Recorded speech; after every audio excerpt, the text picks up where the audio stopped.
শব্দ লিখেছি, তোমরা কি দেখতে পাচ্ছ? এই শব্দগুলো তোমরা পড়েছো তাই না? পড়ার চেষ্টা করেছো। এখন আমি তোমাদের শব্দগুলো পড়ে শোনাবো, তোমরা কি করবে? আমি শব্দগুলো কিভাবে পড়ছি, কিভাবে উচ্চারণ করছি সেটা তোমরা খেয়াল করবে, ঠিক আছে? তাহলে আমি শুরু করি। সবাই তোমরা বোর্ডের দিকে খেয়াল করো। ত্রিলো, তোমরা পড়বে না।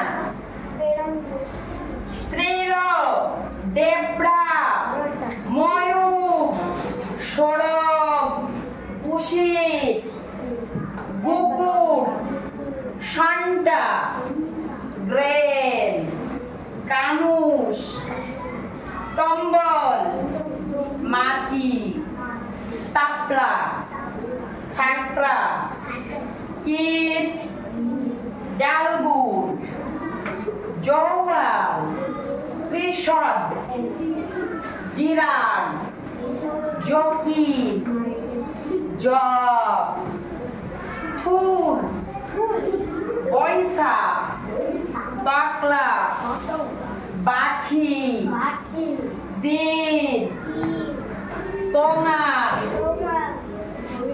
মৌটা, মেজুর, মৌটা, জ্বর, লাতা। আমি পড়া শুনিয়েছি তাই না? এটা কি মনে করো? তোমরা কি ত্রিলো পড়েছো না? সেখানে মধ্যাহ্ন নার জায়গা আছে ল, ত্রিলো। এইভাবে আমরা উচ্চারণ করবো। তাহলে এবার আমার সাথে সাথে তোমরাও সবাই পড়ো। ত্রিলো, দেবরা, ময়ূর, সরব, কুশিত, কুকুর, শান্তা, গ্রেন, কানুষ, টম্বল, মাটি,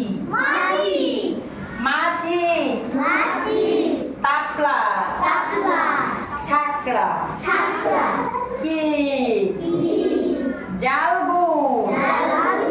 সবাই পড়ছি আমরা। জওয়াল, কৃষক, জিরাগ, জকি, জগ, থুর, বৈশা, তকলা, বাকি, দিন, তোঙা, মৌটা, মেজু। মৌটা দুইবার লেখা হয়ে গেছে তাই না? জগ, লাতা। কি এই শব্দগুলো পড়তে গেলে আমাদের একটু হাসি পেয়েছে তাই না? যেমন আমরা কৌটা পড়েছি, এখানে লেখা আছে মৌটা, কিন্তু আমরা যদি মানে কোনটার উচ্চারণ কেমন হবে এটা জানি, তাহলে কি আমাদের পড়তে কোনো সমস্যা হওয়ার কথা? এখন কে আমাদের এই সবগুলো শব্দ পড়ে শোনাতে পারবে? সবাই হাত উঠাও, জোরে জোরে পড়াতে হবে।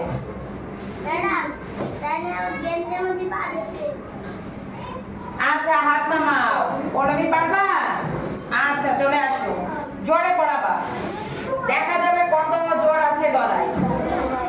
ঠিক আছে, এখন পড়বে, আমাদের পড়ে শোনাবে, তোমরা সবাই খেয়াল করো।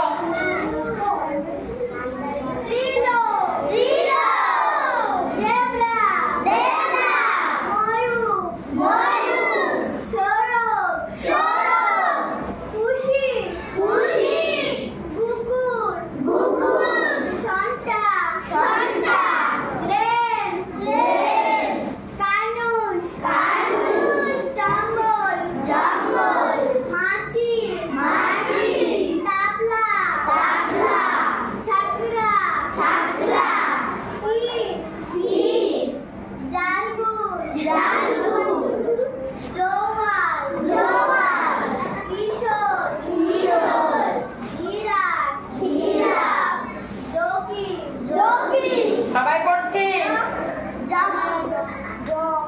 হ্যাঁ,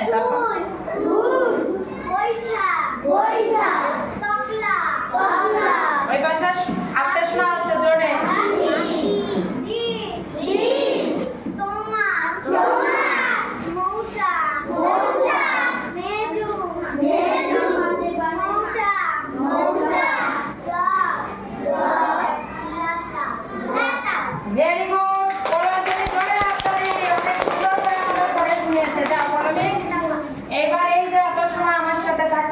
তোমাদের সবাই